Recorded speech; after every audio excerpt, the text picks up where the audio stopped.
si Akif. Banci! Bukan banci. Tanganku sekarang cuma satu. Tinggal yang kiri lagi. Tak sopan berdoa dengan satu tangan. Apalagi dengan tangan kiri. Apa jeleknya kiri? Sangat rawan. Kesannya kalau dilihat orang. Tidak senonoh. Kok begitu? Kalau cuma pakai tangan kiri, orang sulit membedakan. Aku ini sedang cebok atau sedang berdoa. Ngeri sekali kan efeknya. Jadi harus aku yang sembahyang. Tanganmu licin dan lengkap. Berbahagialah dan bermartabatlah orang yang lengkap.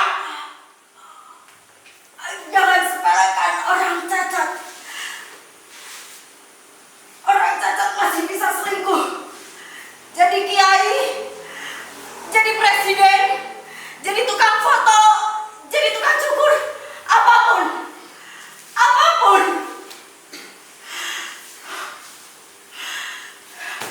Semua orang yang cacat, hiduplah Ngeri sekali. tanpa orang cacat. Hidup jadi pucat dan perkara. Hiduplah, hiduplah semua yang cacat. Adil sekali kebenaranmu. Adil sekali. Cuma doa yang adil bisa seperti itu. Cabut tanganku. Tak mau bergerak. Seperti terjahit. Aku mual. Aku tercekik.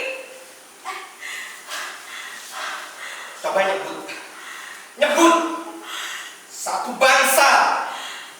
Satu bahasa. Satu agama. Seguru. Seilmu. Sekarangmu. Dagingku bertebangan. Aku siapkan kafan. Nyawaku tanggal.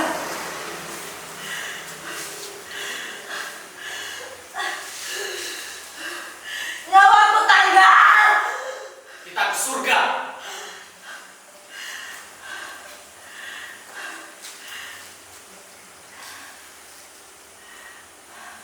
Hei. Bangun. Dia tidak bangun. Mungkin sebuah ciuman akan membuatnya terjaga dari kutukan kehidupannya. Aku pernah dengar kisah seperti itu. Kisah lama si Malin Kundang. Konon si ibu yang miskin ingin mencium si Malin yang kaya raya. Si Malin tentu saja tidak nafsu. Ibu si Malin nekat lari ke supermarket. Seketika ibu si Malin menjelma sebagai kain dedes. Pahanya bercahaya. Si Malin tergoda. Si Malin pun menciumi kain dedes. Kain dedes tidak melawan. Karena memang sama-sama suka. Tapi si Arok yang baru pulang ronda jadi murka. Dibanting-bantingnya. Si Malin sampai gepeng. Si Arok tanpa ragu mengutuk kain dedes. Kain dedes pun seketika berubah jadi nenek putih. Rambutnya tebal. Si Arok tebal. Lalu supaya perbuatan kriminalnya tidak diketahui yang berwajib, si Arok menyamar sebagai saksi di jenah. Si Malin tidak terima. Diucapnya mantra-mantra. Si Malin yang tadinya gepeng jadi membesar, berubah wujud dan sifatnya menjadi rawan. Nenek pun dikaget, juga kurang pede karena rambut cepatnya ditambah cicik benar melihat keindahannya terahwan. Lalu pun disambut mati suri, istilah masa kini. Perawana berduka frustasi juga. Dikutuknya Kunti yang mati suri menjadi batu. Syahdan! Cuma seorang lelaki yang bisa menghidupkan lagi Kunti, membebaskan kutukan si maling dengan sebuah ciuman yang seksi. Namun ikhlas, lelaki beruntung itu bernama Saifuddin. Tapi apa susahnya mencoba? Ciuman bibir terlalu konvensional. Akan mencoba tiap.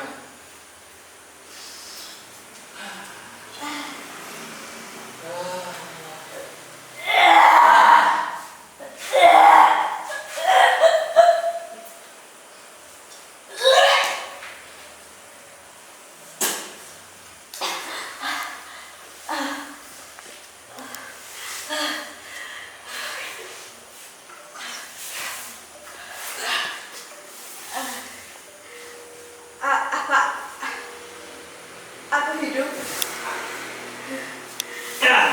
Aku hidup. Ya, Bagaimana bisa? Mati aku tadi.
Tuhan Maha Pemurah. Tubuh menyatukan manusia senasibnya, menyatukan kita. Tubuh membuat kita mati. Tubuh itu mematikan. Dengan tubuh semuanya menjadi jelek.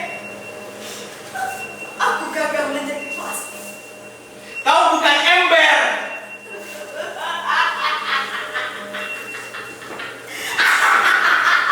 Ember terhindar dari gigitan nyamuk. Tapi nanti kau tidak bisa gatal. Gatal itu sepele.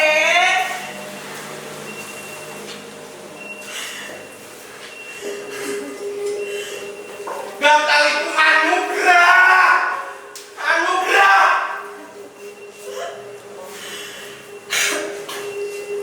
Tuhan yang mana yang menciptakan ini semua?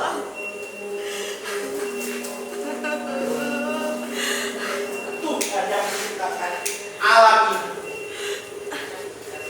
Dia sempurna.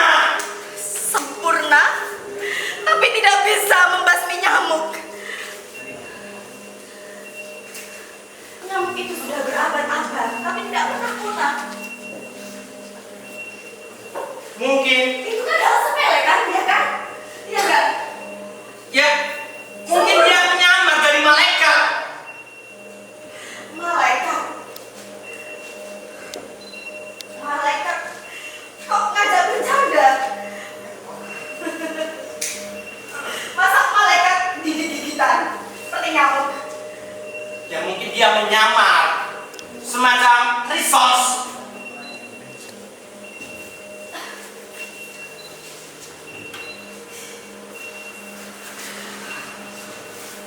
Ayat. Ayat yang mana tentang ini semua?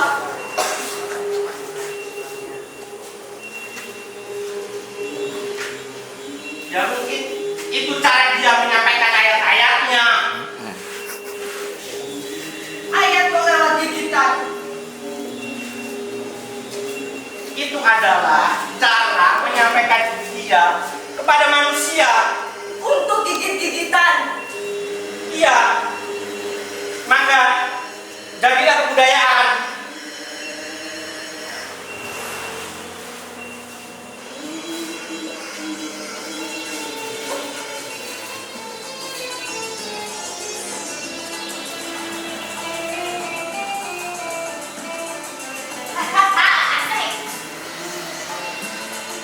Adalah.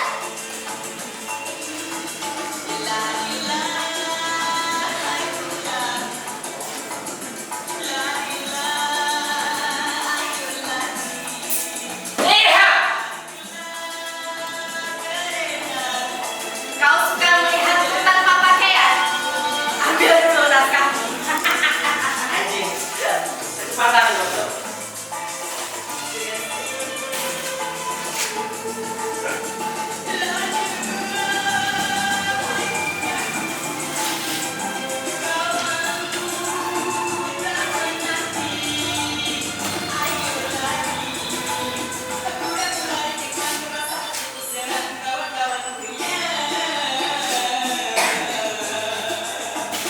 Ayo, cepat.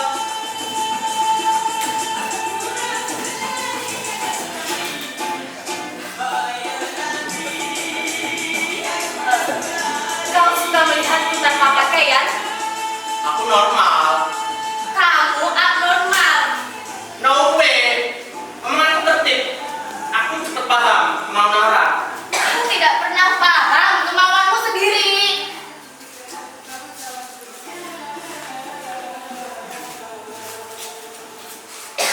Aku ingin ciuman. Ya sesudah ciuman, kerjamu apa? Aku tidak bekerja. Tidak punya kantor. Tak ada yang menurutku untuk ini itu. Dan kamu rasa hidup? Oh yes.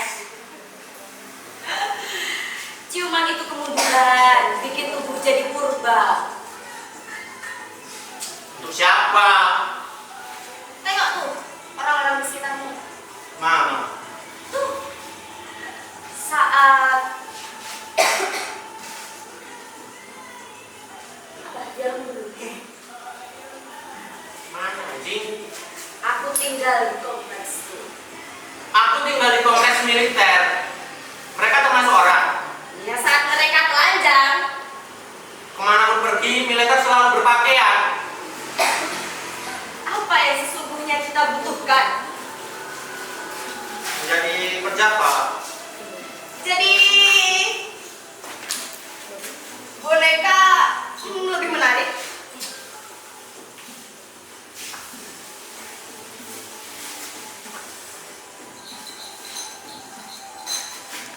Itu bukan kebutuhan. Siapa bilang? Boneka tak bisa dirayu. Disitulah katanya, penjaga pun tak berdaya. Boneka tak bisa ke pasar. Yang penting dia tak punya air mata.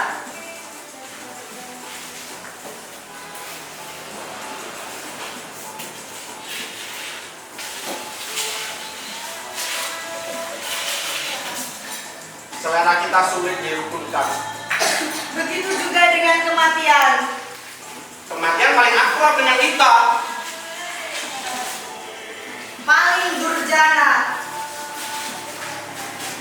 Nenek moyang kita menerimanya. Apa mereka bahagia? Kuburannya dirawat, ditabur bunga, misalnya dibaca. Aku benci nenek moyang. Kenapa? Rasanya aku terus berhutang.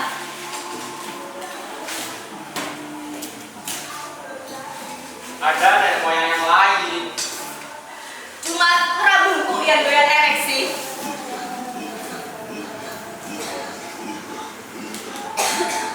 Pithecanthropus erectus. Alah, istilahnya terlalu gagah. Itu nenek moyang-moyang udah lama. Oh, jadi ada yang baru. Tentu. Apa yang ereksinya itu bisa diprogram? Pedagang bisa menawarkan apa saja. Di mana bisa dibeli?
si laut, Dewi. Kenapa, Kak?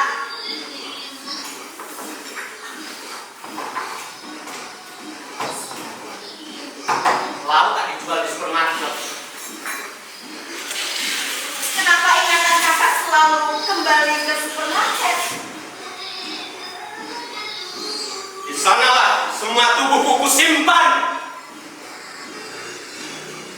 Juga kuburan Kakak? Seluruh ingatanku. Kakak pernah lupa ingatan?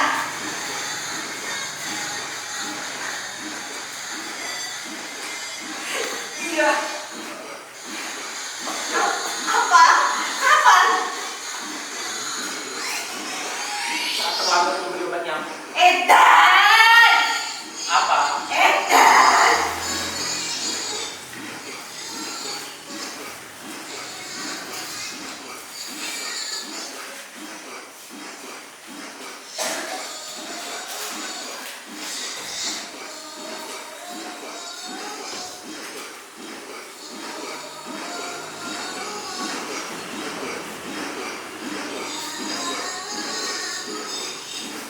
Ada yang mau coba baca naskah nggak? Nggak ada. Ayo dong, baca naskah. Akan aku pilih random ya. Bantu aku.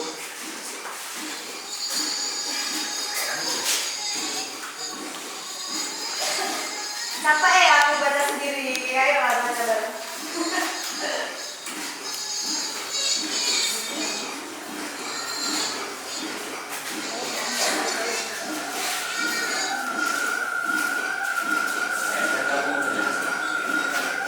Kamu bantu. Ini pegang topengnya, masnya baca lewat topeng.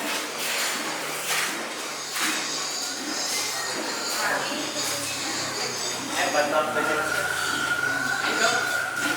Nggak, kamu biar dipegangin aja topengnya. Mbak, bantu lah, pegang. Minta tolong ya. Minta tolong ya, Mas.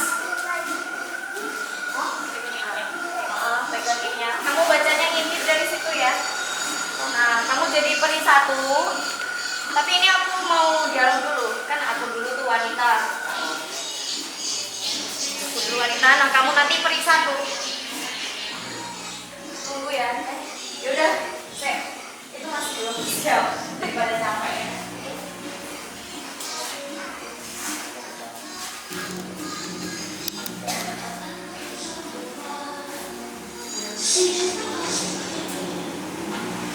Kamu beli berapa? Beri satu.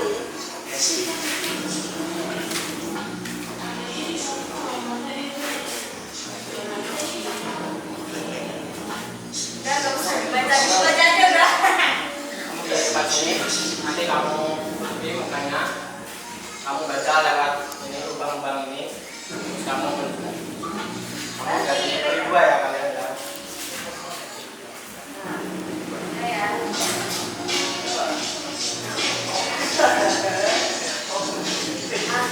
Baca aku dulu deh.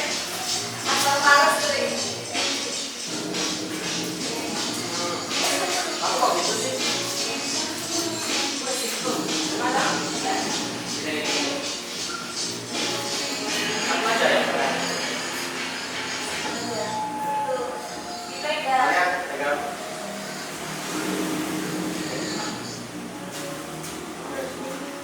Kamu jadi berdua ya. Kalian jadi berdua ya. Oke. Kalian bilangnya. Siapa aku? Tak lebih tak kurang seperti ucapan bibirmu. Jadi aku Edan. Belum setara itu, tapi kamu mendekati sempurna. Edan sekali, menang sekali. Itulah yang sempurna. Nah, aku mulai ingat wajah Madonna. Ingatanmu penuh cahaya. Bicara dengan ingatanmu. Ciptakan nenek moyangmu. Seru namanya. Madonna! Madonna! Dia serigala kampung yang dibesarkan ibu tirinya. Semua kakak tirinya bekerja sebagai pencuri kayu bakar di hutan Borneo. Ayahnya pelaut bernama Vasco da Gama.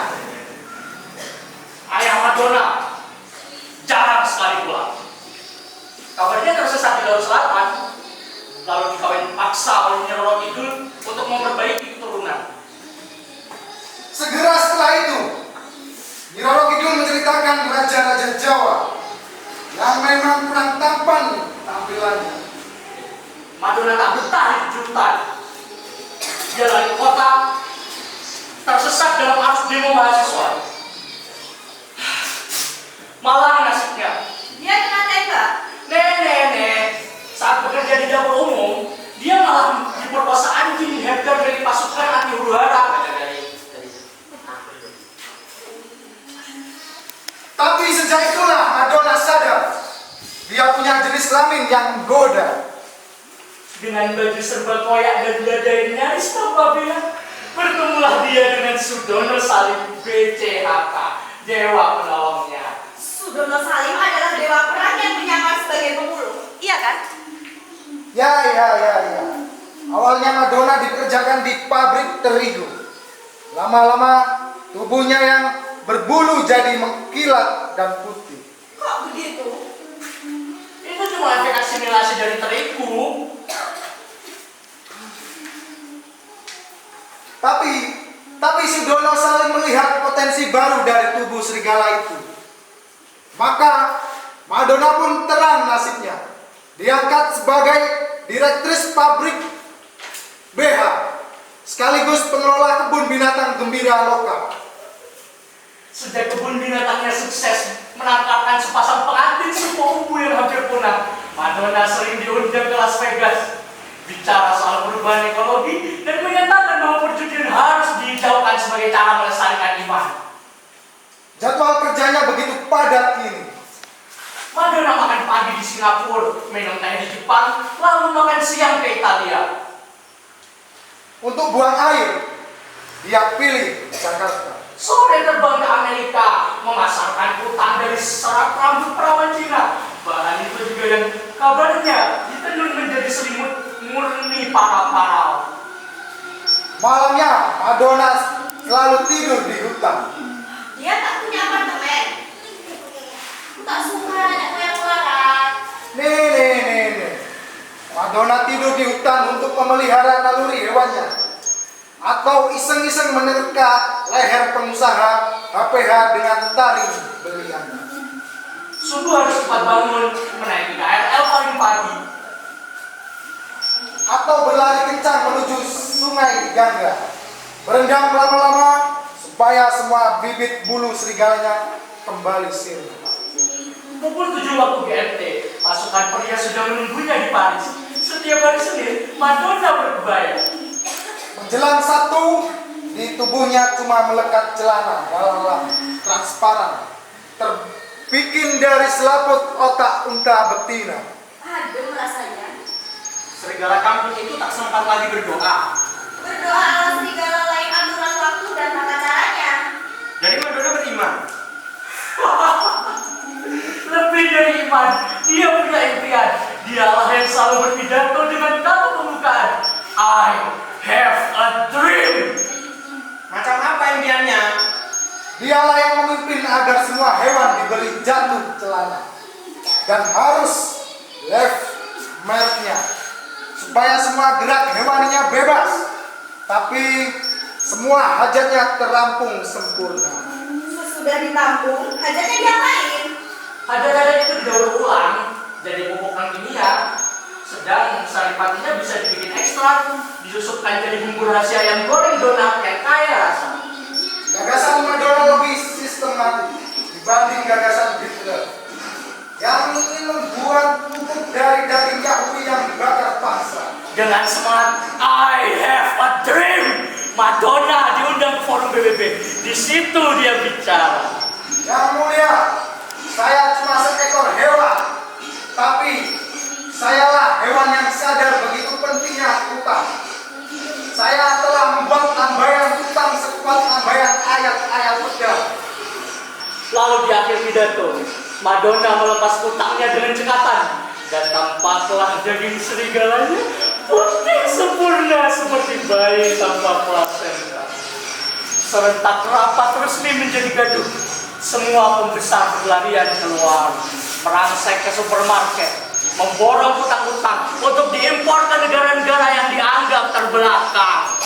Tinggalkan utang. Itu firman. Klik. Itu firman.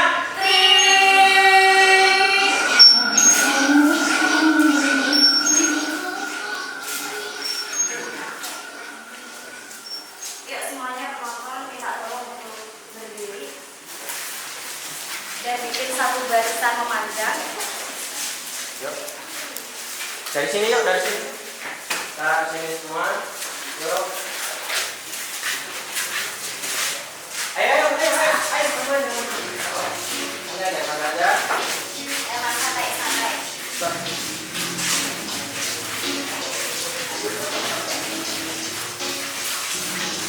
Ayo, bikin baris lurus untuk Baris ya. keluar. Ya. Bikin baris lurus. Tandanya bisa dilepas, sepatunya bisa dilepas. Iya. Sambil sepatu kaos kaki dilepas. Ya, kaki lepas terus.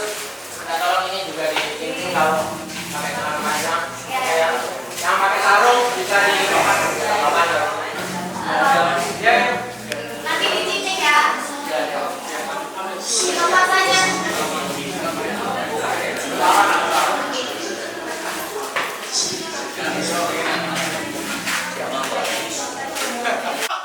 Kita jalan.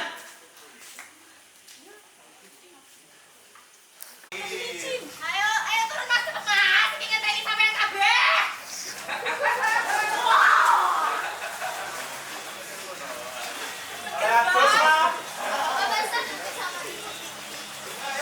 Eksperimen. Kalian dek, tas dek.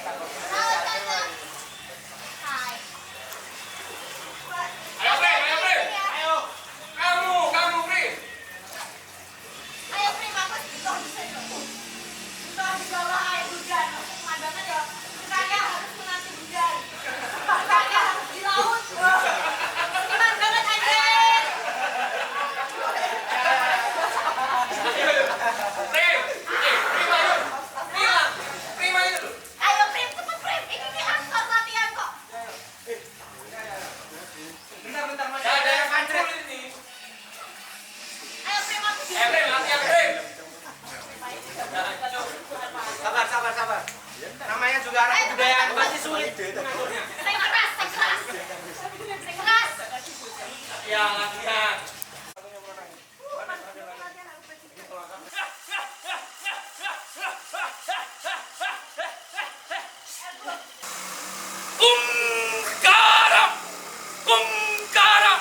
Kungkara, sarabai-rabai. Aku mendengar suara pakik burung gagak meneriaki malam. Aku, temanku dan bulan. Karya almarhum Agusta Rizky. Bulan berbentuk sabit menyaksikan percakapan antara aku dan teman seperjalananku. Di telaga yang telah kering airnya, aku haus. Kawan seperjalananku tawarkan minuman. Aku tuntaskan dahagaku dengan botolnya.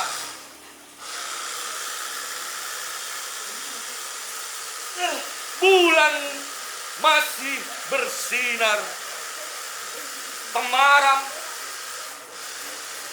Lalu kami saling bercerita, menuntut sejarah lampau. Kami satukan seluruh pandangan pada bola langit. Terang sinar bulan, terang sinar bintang, terangi langkah kami pada masa lampau yang pekat. Telah banyak yang kami lalui, entah itu saling menghina atau saling mencintai. Terlebih pada suatu saat ketika nurani kami saling tercoreng emosi, kami sempat akan saling membunuh. Malam yang menuju larut, pertemuan ini banyak berisyarat kawan. kata kawan seperjalananku, aku hanya mengangguk. Ya, isyarat untuk saling mencintai lagi. Aku lelah, kawan. Aku kan tidur, kataku. Silahkan, aku kan merenung, jawabnya.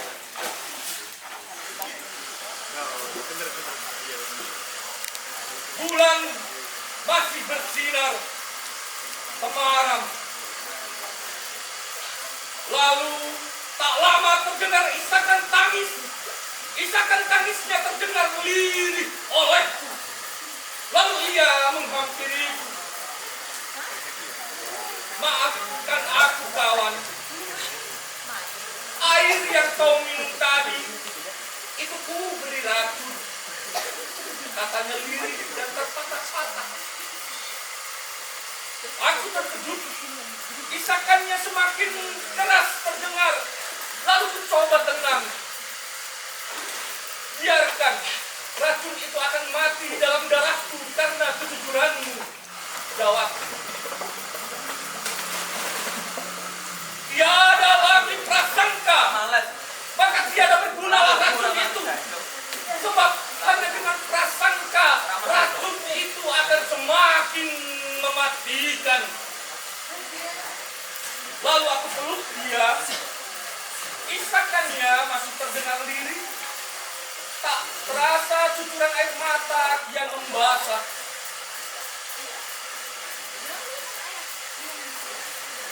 Matahari mulai bersinar, embun mulai berair, bunga matahari mulai mengabdi. Ilalang mulai menyegar, babak baru perjalanan kami untuk saling mencintai. Kutunggu kau di simpang jalan itu, kawan. Baik, setelah waktunya nanti kita akan bersatu tujuan. Lalu kami berpisah, saling terucap, aku cinta kamu. Ada